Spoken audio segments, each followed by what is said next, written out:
Thank you, Madam Toastmaster, fellow Toastmasters, welcome guests, and of course, Gillian. But let me say, I am as proud as a peacock to be introducing Gillian. Maya Angelou, in one of her poems, talks of phenomenal women, and I would put Gillian in the class of a phenomenal woman.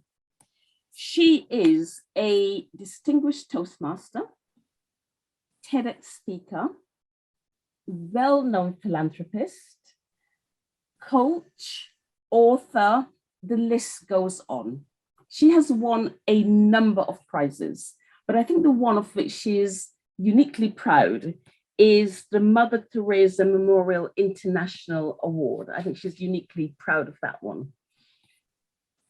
She's a very well-known speaker and in great demand. In fact, tonight she'll be hot-footing it from here to be interviewed on the BBC local radio. So that's just to give you a flavor of what she's done. She's got a new book coming out in July. And let me tell you, the Hollywood filmmakers are hot on her heels. We are in the company of a very, very special person.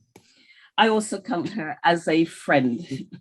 Tonight, she is going to wow us and inspire us and show us why we need to join this club. And she talks about her with a speech entitled, How to Find Your Voice. So with the speech entitled, How to Find Your Voice, let's give a massive round of applause for Gillian Haslam. Thank you, Elizabeth. Elizabeth, may I have permission to share my screen, please? Yes? You are on mute, huh? Yeah, thank you so much. Fellow Toastmasters and very, very welcome guests. I had a dream, but it was no ordinary dream. I didn't want to be a ballerina or a doctor or even a civil rights activist, to that matter of fact. I just didn't want people to feel the way I did, insecure, hungry, and afraid most of the time. My family experienced excruciating poverty. Poverty you can't even imagine.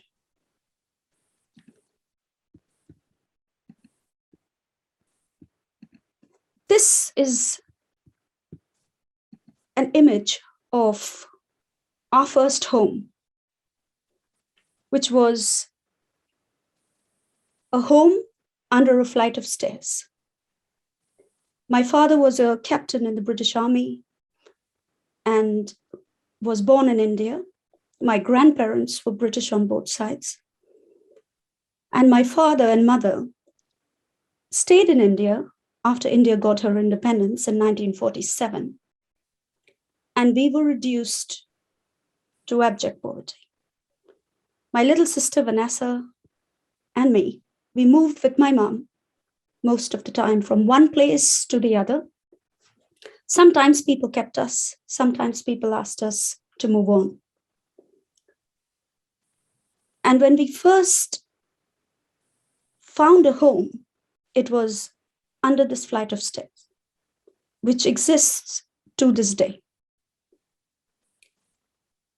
Our second home was in a proper slum where, just to be brief and to give you an idea, approximately 3,000 people shared 3 toilets.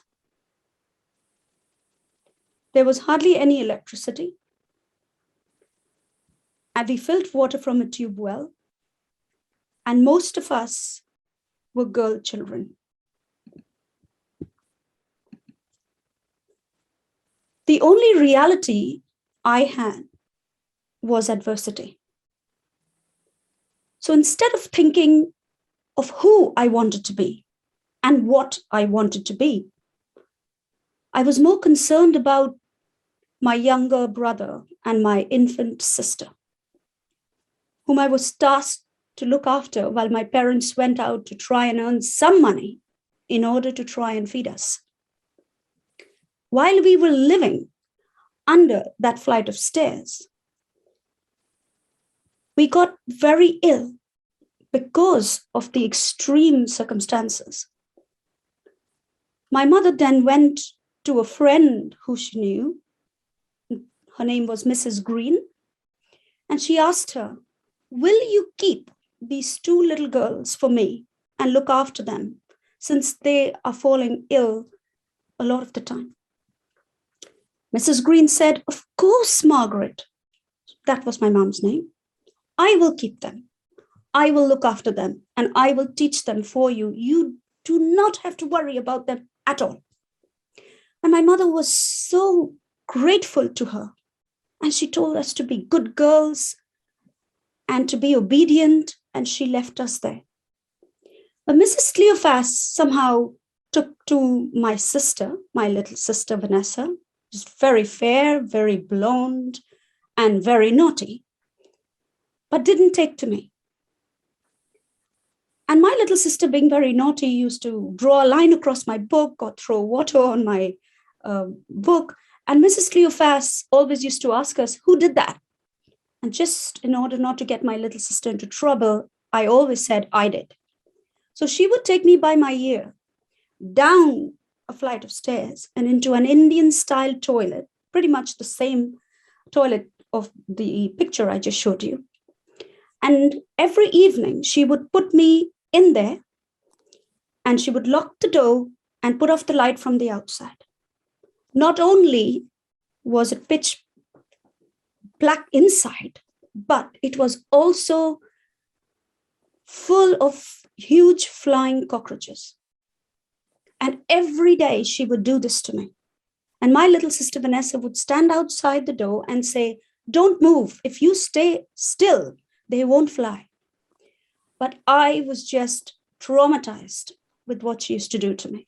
So the result was that even if it was 12 o'clock in the afternoon and it was a rainy day, I believed as a child that it was evening and she was going to put me into that torture chamber. And when my mom used to visit, my mom used to keep asking us, "Have you been obedient? Did you do your homework? Are you saying your pleases and thank yous?" And we used to say, "Yes, mommy." But most of the time I used to just stand there trembling, till one fine day, my mom knew that something wasn't right. And I stood in front of my mom and I just wet myself. And my mom said to us, "I'm taking you home." And our home was back to under that flight of stairs. But I can tell you that it was the happiest day of my life. I was so glad to be and to get away from that torture chamber. I was so glad to get away from Mrs. Green. But as a result of that trauma for many years, I was unable to express myself.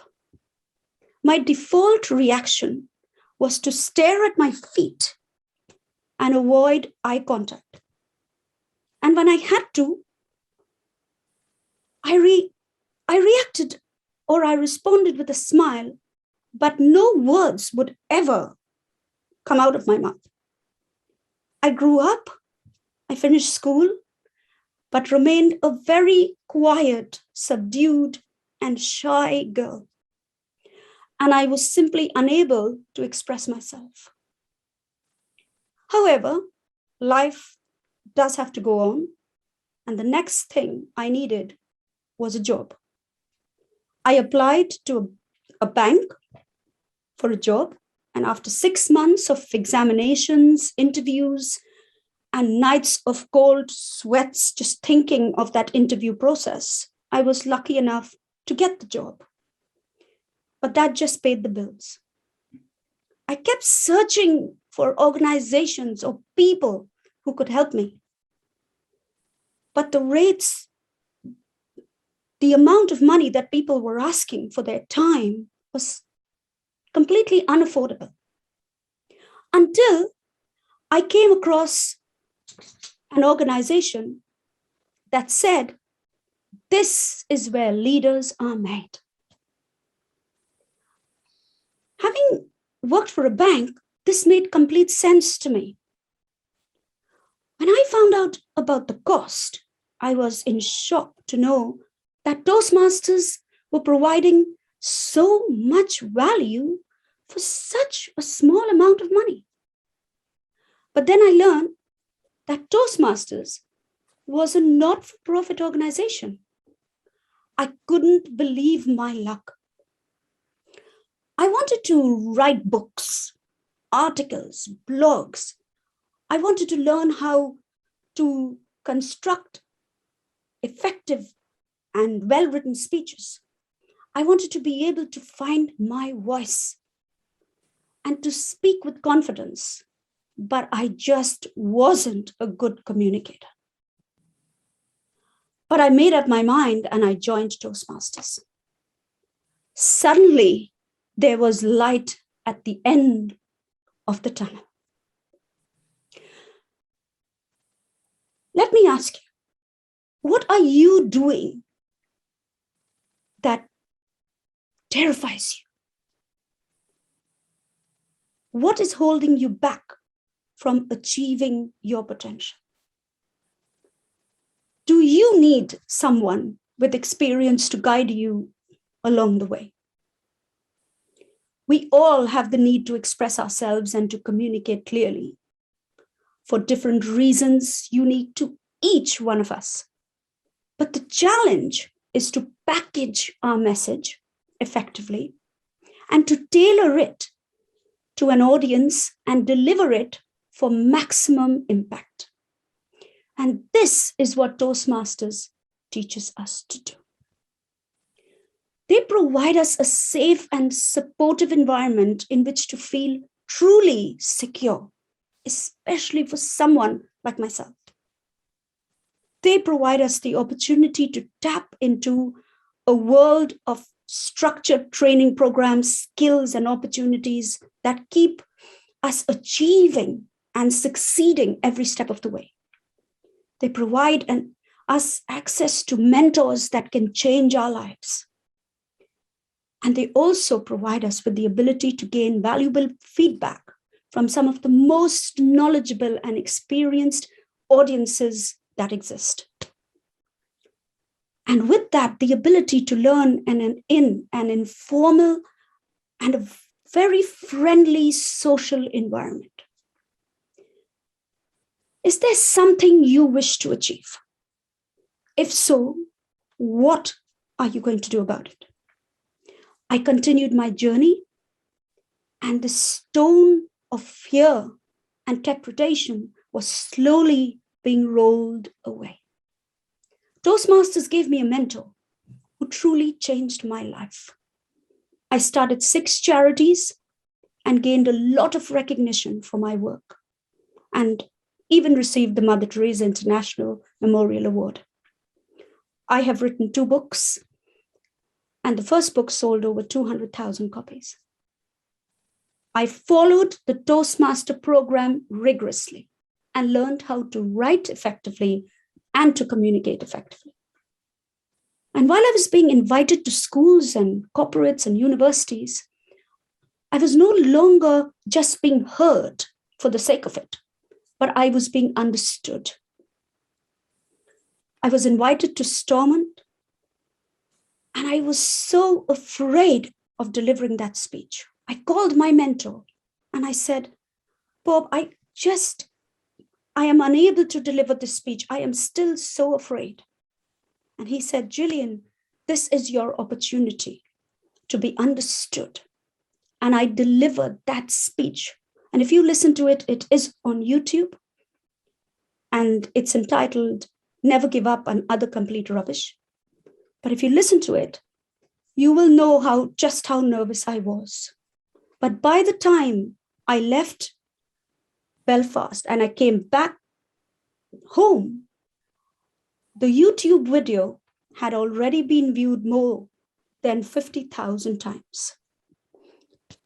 Do you feel that you have a huge opportunity right before you and that all you need to do is to take that first step. I firmly believe that there is a message within all of us that only we are the most suitable people to share with the world. There is a story that only we are the most qualified to tell.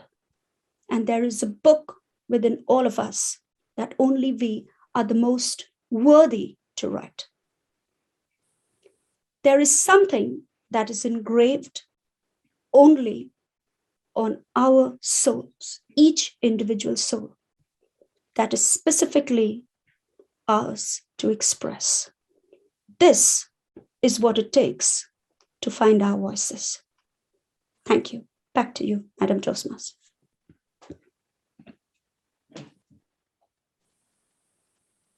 Thank you so much, Gillian, for that very, very inspiring talk. Apologies. I look forward to listening back to the recording so that I can even absorb more of what you were saying.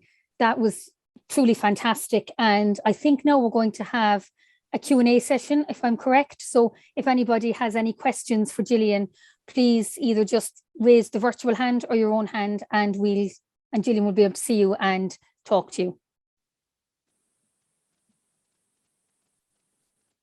Anybody want to go first? James Finnegan. Thank you, Madam Toastmaster. Gillian, thank you so much for an awe-inspiring speech. To come from something like situations such as you found yourself, Dickens couldn't have written it. It was astounding. Could I just ask, who is your mentor, and do you keep in touch with all your previous mentors?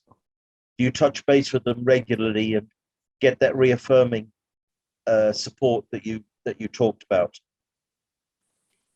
Thank you, James, for your question. Yes, I've never been afraid to ask for help. So I've asked for help every step of the way. I asked the CEO of RBS to mentor me. I've asked the CEO of Bank of America to mentor me, and all of them have. And they have all endorsed my books, and they're all very much in touch with me. And at Toastmasters, Bob Ferguson is my mentor. And of course, I am in touch with Bob every single day. Thank you. Pleasure. Thanks, James. Elizabeth, you have your hand up. Yes. First of all, Gillian, thanks for an excellent speech. I've read all your books, as you know, and I'm a huge fan. But my question is this: we're seeking to form this literary club, and we're all Toastmasters. How do you see the two sort of? I mean, you've touched on it, but could you expand on how you see the advantage of having those two things intersect? Thank you, Elizabeth, for your question. My own personal opinion is that I was told that you need a book in order to get out there and in order to tell your story to the world.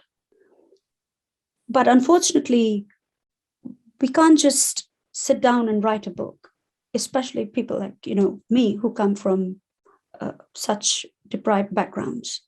We all need help, and we all need to be mentored to write those books. And even then, we need help even after that to get it edited and re-edited and re-edited.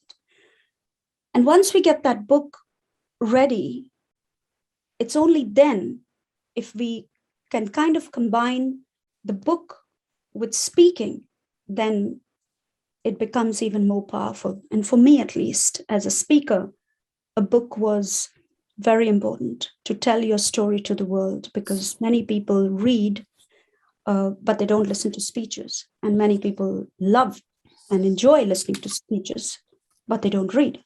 So it's very important, and it's a great combination to have if you want to succeed in this industry. Thank you for that, Gillian. Anybody else got a question or a comment for Gillian?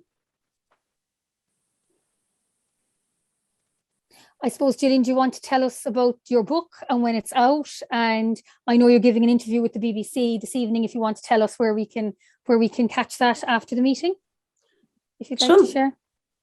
Definitely, I'll definitely share. So these are some of very quick pictures of all the charities I manage and why I received the Mother Teresa International Memorial Award.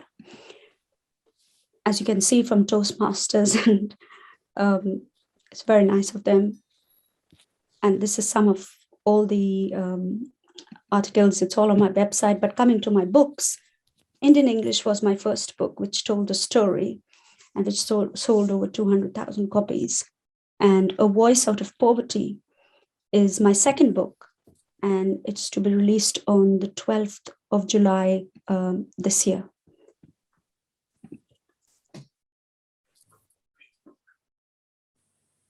That's excellent, Gillian. Thank you so much. And we look forward to reading that when it's out. And of course, if we want to catch any of the other titles. And do you have a website, Gillian, just if anybody wants to get a list of those books after the meeting, if they didn't get a chance to write them down? Of course, it's already, you can already pre-order it on Amazon. And my website is gillianhaslam.com. Brilliant. And it tells all of the stories. One of the stories, of course, I shared with you, but it tells all of the stories that all of us went through under those flight of stairs and also in the slum. And I leave you to read it and to enjoy it. I'm not going to spoil it anymore. Yes, of course. Great, Gillian. Thank you so much. And Julie, I think you have a question there. Is your book also on Kindle? The first book? You know what? It's a great pleasure, but I also have my publisher online today, who is just a truly wonderful soul. Terry, is it on Kindle? Yes, it will be available on Kindle on the release date, July 12th.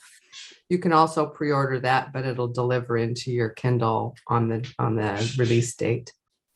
The first book. The first book. The first book, I think there are some copies still on Amazon, but we have tried to remove as many copies as we could in preparation for the second edition that's out. But I'd be happy to send you a copy through Elizabeth. Not a problem. I have another question, Gillian. The actual process of the craft of writing, when you're writing a book, do you sit down and write, I don't know, for 2 hours a day, or maybe spend a whole day writing? How does that work in practice when you're writing a book? To answer your question, Elizabeth, I think it works differently for different people. For me, I started writing the book when I was still working at RBS. And I used to write on the train to work and on the train back home. That's the only time I had. But it was very difficult because I used to get very upset all the way there. And it was very difficult on the train to control your tears every time you wrote and every time, I got emotional about that. And it became harder and harder to do that. So I used to try to stay up, at night to try and finish that. So different people work, at different times, and it suits different people. But I think it's important to find a time that's right for you when there are, less distractions, and you can just tap into that emotion and into that energy of yours. And allow that inspiration to come to you. I think that's very important. Pleasure. Thanks for that, Elizabeth. Is there any more questions or anybody else? Anita? Yeah. Oh, sorry, Trace. Yeah. Thank you very much, Gillian, for your very inspiring speech. Could I ask you, did you self-publish your first book? Or if you didn't, how did you get somebody to invest in it if you're a first-time publisher? I went, I was just telling Elizabeth the other day, I would love to do just a Q&A just on this subject, because it's quite a journey, actually, Teresa. There are so many charlatans out there who basically take your story and don't do anything with it. There are a lot of people out there who promise you the world and don't deliver. There are a lot of people who take your money and don't deliver.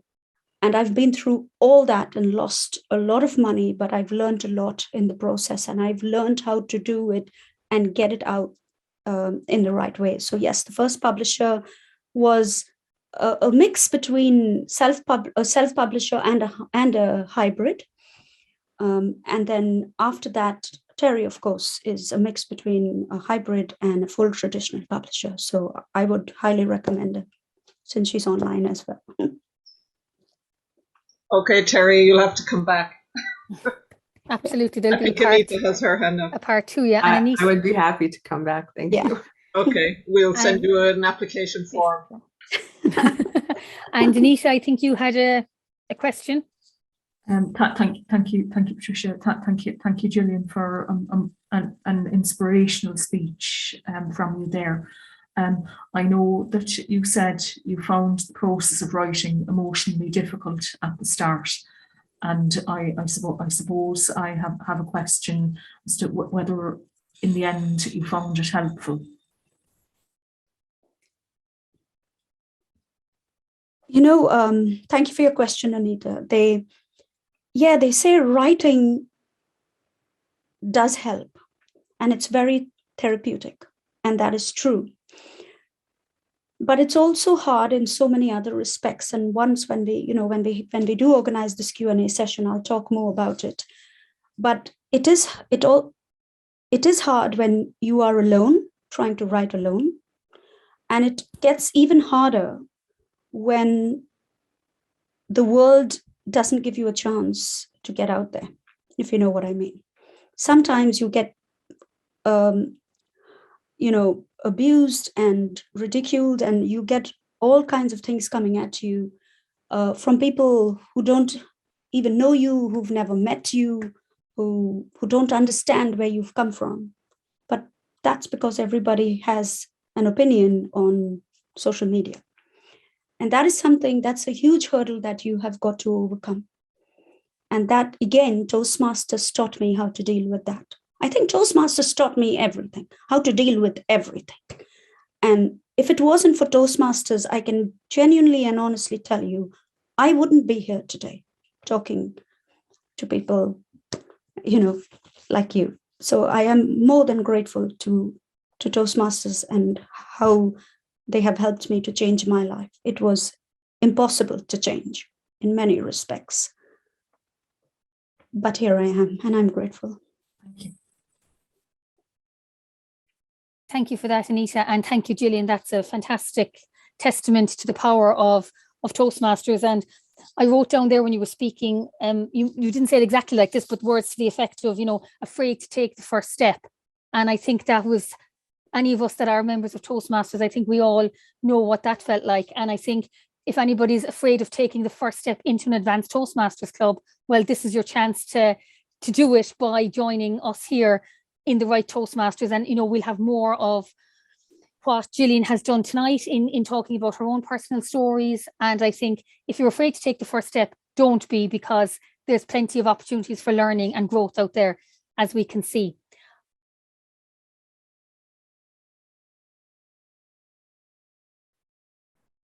Following on from our excellent speaker and the record that Gillian gave us of her life, I suppose what comes to my mind is that I wanted to create a record myself, and I wanted to put it out there.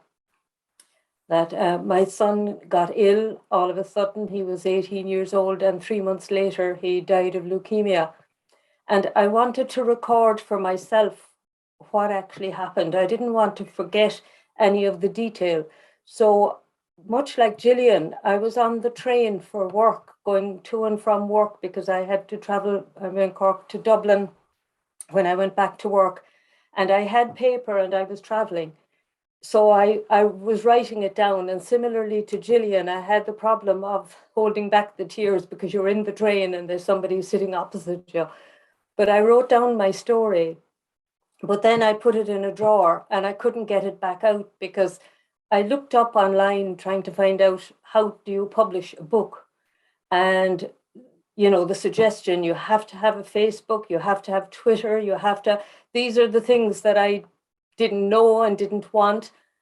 So it took me 12 years to get it from the drawer. Actually more than 12 years really, to get it from the drawer back out and to publish it. So that is my experience of wanting to put something on the record, and I'm very happy that I did that, and it made a lot of changes, because I was approached by various people to study with a group called IPOSI, the Irish Platform for Patient Organisation, Science and Industry, and I studied a lot so that I can now be a patient representative. And I am a patient representative in areas relating to palliative care, because that was my experience. So putting my story on record has made a difference. Thank you, Madam Table Topics Master. So I think impact, and the impact perhaps that somebody has on you, like Gillian's had a huge impact on me this evening. Really, honestly, that speech was incredible. And old as I am, I'm thinking, my goodness, I need to get up off this chair and do something. I don't know what, but whatever I do, it might have some impact. So yeah, it's a great word, and I'm just so pleased to be here this evening, because the whole thing is having a huge impact on my brain. It's exploding. So thank you very much, Madam Topics Master. Back to you. I found an opportunity to pivot. And without anything like the traumatic experience that Gillian so gently and, may I say, modestly expressed earlier, it's given me options, and it's given me opportunities, and it's given me chances to do different things. Ros, get up out of that chair, because there's a whole world out there just waiting to hear your story and your experiences. It's wonderful to hear such wonderful stories, Gillian. Your story was very uplifting, and it's been said in much better ways than I could say it already, how much of an impact that's had on me this evening. One thing I would like to say, did you note in the speech, in Gillian's speech, it was a speech of two halves. The first half dealt with her own very, shall we say, grim childhood. And even I'm using a metaphor there, but she kept it extremely simple. It was kept very clear. So that is often a message to us. We don't have to use metaphors or similes all the time. That the most powerful language often can be the simplest. And the bottom of that stairs, of the flight of stairs, that is a very, very powerful image that she even presented to us. So that's something to keep in mind.